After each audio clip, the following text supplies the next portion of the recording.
So in this video, we're going to talk about, and I'm going to showcase to you how to do slow motion on the G7X Mark III and make it look good.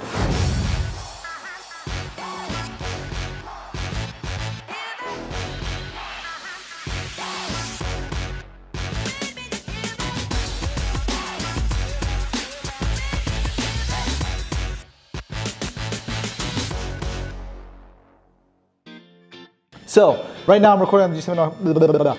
Right now I'm recording on the G7X Mark III. But what I'm going to do is I'm going to flip this around, and I'm going to show you how to first, apply the settings on the phone. And then once you apply the settings, then I'm going to kind of walk you through certain movement specifics of making something as mundane as packing things up. We just finished a couple of days of production here in Dallas. 6 different cameras, shooting everything from sales, content, promotions, and whatnot.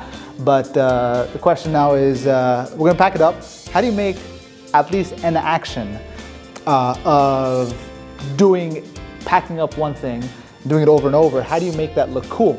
So let's get right to it.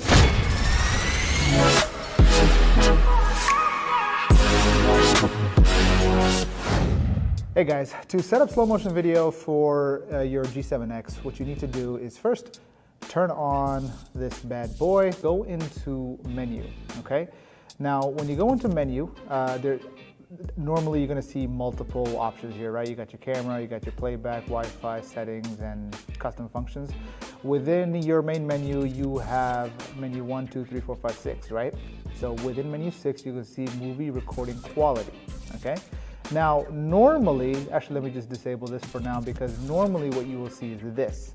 You'll see either the option of 4K 30p or 29.97, full HD, HD, whatnot, right?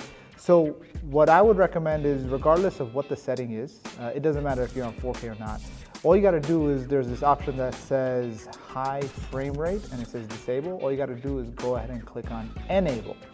Once it's enabled, then you simply go back out of the menu, and you'll see there's going to be, now you can record basically 120p. So not 120p, 120 frames a second. Now, one thing to keep in mind though, you'll notice that you have shutter speed, you have your aperture, which is your f-stop, and you have your ISO, right? Now, when it comes to the slow motion, what you want to pay attention to is your shutter speed. Normally, your best case scenario is, since your frame rate is 120 frames per second, you want to be double that, right? So in order to double that, that means you want to go to 240, but since there's no flat 240, you can either do 200 and 250, so simply go to 250. And once you're at 250, then you can simply record your slow motion. Now, when it comes to your f-stop and ISO settings, that's really up to you depending on how you're trying to record things. ISO is just more or less dependent on how much light there is. But keep in mind, when you go slow motion, the higher the shutter speed, the darker things are going to appear. So if you're in an indoor setting, you may want to lower the f-stop, because remember, the higher the f-stop, the smaller the iris is. And so in this case, the lower the number, the larger the iris is. So I just put it to 1.8. And with ISO settings, again, honestly, for me, anything at 1600 or lower, you're not going to see that much noise. So 1600, 800, doesn't matter what the number is, but just I would recommend keeping it under 1600 unless you really absolutely need the extra lighting.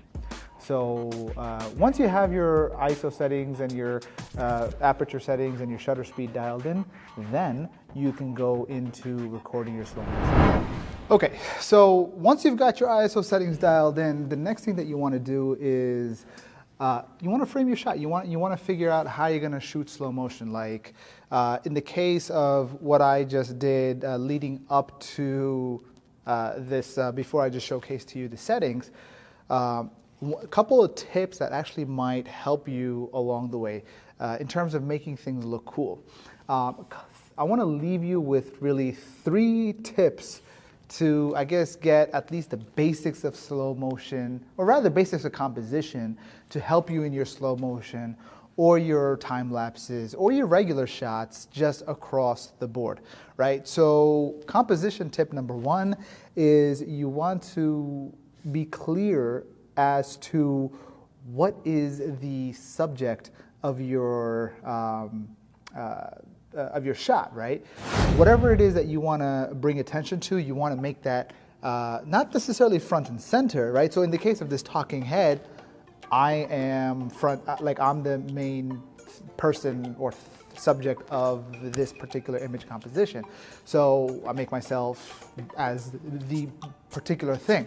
I'm not gonna be like, hey guys, I'm all the way back here and I'm gonna give you an explanation. No, I mean, one of the things that you wanna do is you wanna get the subject up close and prominent within the frame of the shot. So that's tip number one. Tip number two is try to move the camera.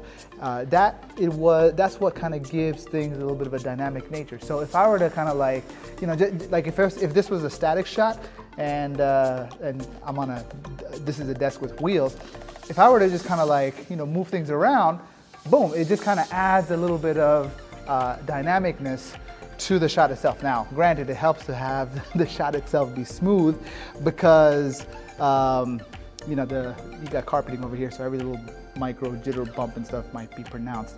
At least that's my assumption. I don't know if I'm not sure if I have the stabilizer turned on or not. But regardless, that's one of the things that you want to do is have your composition in terms of whatever the subject is be front and center, not necessarily center, but prominent, and add some movement into the shot itself. And the third thing is it's not so much about bokeh, right? Because a lot of times people want to go for that whole look of a subject being out of focus. But what I'm saying is it's not so much about blurring things in the background, but more so about focusing things in the foreground. So here's what I'm gonna do. So we're gonna shoot a fancy looking slow-mo with this water bottle. Let me just move the camera back a little bit here and recompose the shot a little bit. I'm actually moving the camera all the way to the edge of the desk right now. So playing a little risky, and my lapel is literally attached to my t-shirt here. But what we're gonna do is we're gonna take this water bottle and I'm gonna make the idea of opening the water bottle and drinking it and putting it down. Let's see how we can do that in a cinematic nature. So make sure your settings are dialed in, and once we have, once the camera is turned on, you got all your appropriate settings here. What I like to do is once the camera is on, I want something to focus. What I'll do is I'll just press and hold the shutter real slow. And once everything is focused, that's when I'm going to record. Now, the good thing about slow motion is that it's slow motion. So even if you go like this, boom, right? It's slow motion. You don't have to go really, really, really slow. You can. I'll give you an example. This is me going really fast, right? Boom, and stop, okay? And now this is me going really, really slow. So really slow, boom. Right, slightly different effect in the way that the shot comes out. Now that you've got your water bottle, now the next step is to get the top to be opened up. So one of the things I like to do is, again, make the top super prominent, right? In fact, what I want to do is I want to focus right into the center of the thing, and I might just, boom, come right in, and then try to boom, just like that. I might get like boom, like that. Got it.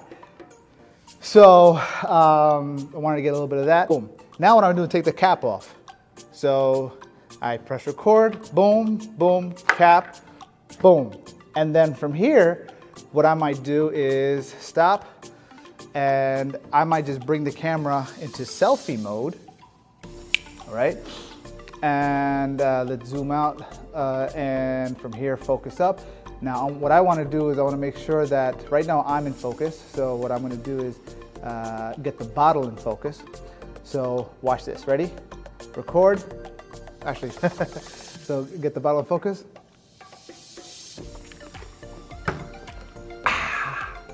Boom. So and you may want to do a couple of takes of that or whatever it is that you're doing. So this way, let's try that again, right? So we've got boom, and then you can even do it slowly.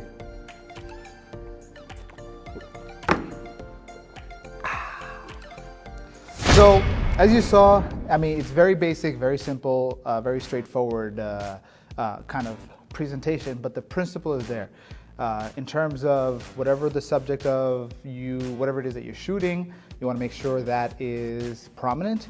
You want to ensure that you move with the camera if you can, and at the same time, not so much about blurring the background, but more so having whatever it is that you want in focus. It's not about how much things are blurred out. In fact, most cinematic presentations, things are not necessarily blurred out beyond recognition. They're just slightly blurred out, right? So, but the idea is that whatever is in focus is prominent.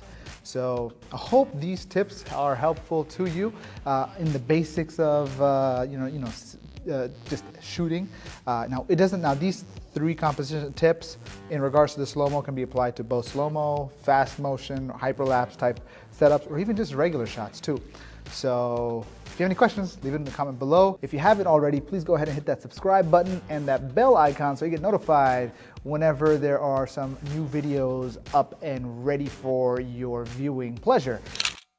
Thanks for watching, and remember to subscribe, like, and share with your friends, and I'll see you soon.